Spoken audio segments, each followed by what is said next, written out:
before, since you mentioned some of the highlights over here, I thought it's important to talk about some of the key highlights, or let's talk about three major points in the budget that you consider to be positive. Okay, consider to be positive, right? Consider to be positive. Yeah. Okay. See the majorly, I mean, like from this budget, I would say like government took this opportunity in the right way. Usually, every crisis we should make it as an opportunity. Government actually done it this time. If you see, all these days the biggest problem with the government was right from the, I mean, like it is not about Modi government or it is not about Congress government, irrespective of whichever government it is. Transparency in the numbers was the biggest challenge. Usually, it is like this. See, if we are in a family, let's assume I planned the income and expenditure for my family. I had some 100 rupees of salary income. Then I planned my expenditure of 103 rupees. So that 3 rupees I borrowed and then I spent. I'm showing it to my wife saying that 3 rupees is the excess money which we borrowed and then spent. Entire family is happy because I have capability of repaying the 3 rupees later. But the reality which was happening is I was going and giving a guarantee for my friend. My friend is borrowing some 10 rupees of loan outside. I am going and giving the guarantee which my wife and my family is not aware of. Exactly, the central government used to be functioning in the same way. They announced in the budget saying 3% alone we will borrow in addition. In addition to our income, we will borrow just 3% additionally or 4% additionally or 5% additionally. But the reality used to be different because they don't borrow in their name. They used to borrow in the names of public sector institutions, or they used to borrow in the name of Food Corporation of India and all these things. And all that debt is not coming into the budget. That is a debt burden ultimately on the government of India, but that was not coming into the budget. But this time they made a significant change. All significant of the balance sheet items, whatever the debt which is being taken by the government agencies and government entities, the majority of that debt, they brought it into this budget. See, this time government had a significant advantage. Ideally, as per the FRBM Act, there is a disciplinary mechanism which is there for the budget. As per that act, if government is earning 100 rupees, it should not be spending more than 104 rupees. But this time, even opposition parties cannot question the government. Even if it spends more, opposition parties cannot question the government because it is a pandemic scenario. So for that reason, government took that as an opportunity and went to increase the fiscal deficit to the percentage of 9.5%. This 9.5% would have been like a number even without pandemic, but this time it came onto the balance sheet and it is open for everybody. So the numbers have become more and more transparent. That is one positive change which we can derive from this budget. Government used the crisis for presenting the real picture as such. So that is one positive point which we can take out from this particular budget. The second point which I can say, the positive point you were asking, right? The second point which I can say is, we were expecting COVID cess. We were expecting COVID cess, an additional tax which was expected on the at least to super rich people.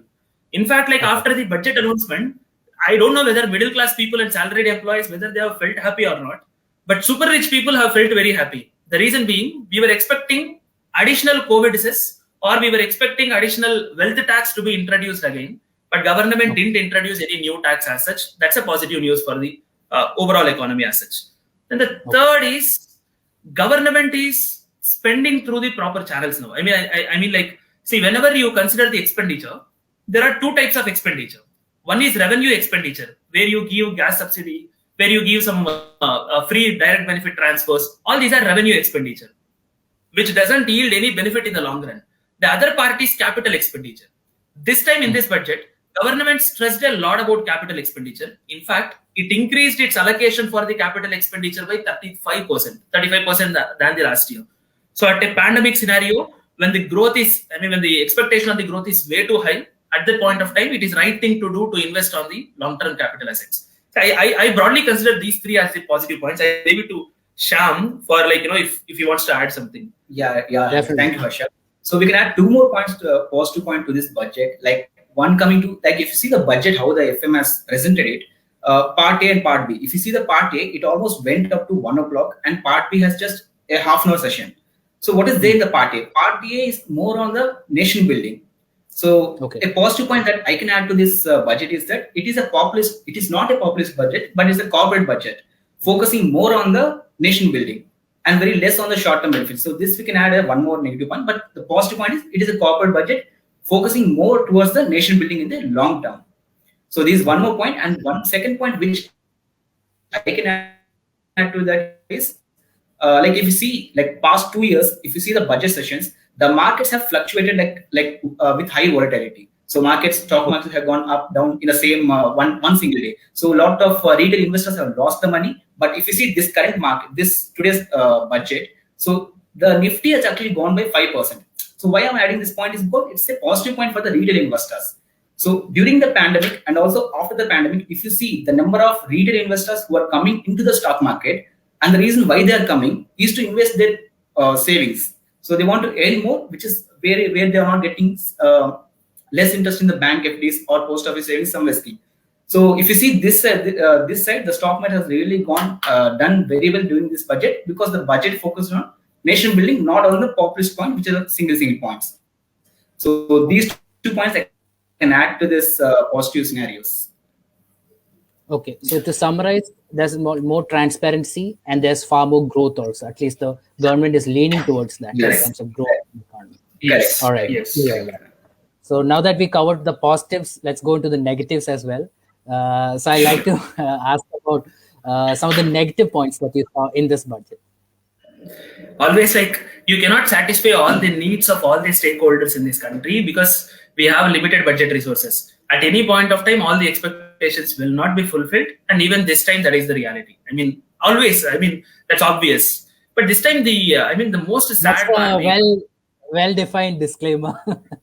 Yeah, that's a well-defined disclaimer. Yeah. The negative point significantly is this budget focused a lot. Like, as I mentioned, this budget focused a lot on the larger scale corporates. But when it comes to MSMEs or when it comes to small startups, I don't think any significant changes they made. And there are no positive changes as such, as well as there are no negative changes too. And in fact, at this moment of time, when many people lost employment or where too many pay cuts are there across the country, there are too many pay cuts. At this point of time, everybody reasonably expected that the income tax slabs will be increased or exemption limit will be increased for at least the lower level slabs. But government didn't do that. The positive thing is they didn't introduce COVID cess, but the negative thing is they didn't even increase the income tax slabs as such. The other thing which, people expected during this pandemic, in the last 2 to 3 months, if you observe, Twitter is trending for extension of due dates and all. Extension of due dates or reduction of penalties on the small companies. The current problem is, in Companies Act or in LLP Act or everywhere, almost in every act, the problem is the late fee or the penalty is same for everybody. It is same for a company which is incorporated yesterday, and it is same for the company like Reliance or like Tata's. That is a huge. That's a huge problem. We expected from this budget that there will be some relaxation for small companies or for small individuals and LLPs, but actually there is no relaxation in terms of late fees as such. So that was one negative point which we observed. Okay. So yeah. Yes, and so one more thing, yes. Yeah, like how Harsha was summarizing is that, so the main focus is on long-term benefits rather than the short-term benefits. So all the people, like all the investors or all the common people, was thinking more on the short-term benefits, like extension of due dates and then having some individual benefits and the taxation. So these were not there in this budget. If you see the whole budget, it's completely on the nation building. So we can say this is one of the negative points. Like all the budgets you see, some are the more on the individual side or some are the more on the company side, which they give you for the short-term benefits. But this is not there in this current budget. So this we can see as one more short point here. So having less short-term benefits and long-term more benefits. That's interesting. So to summarize, it all comes down to long-term goals versus short-term goals, and this budget is leaning more towards long-term goals. Correct.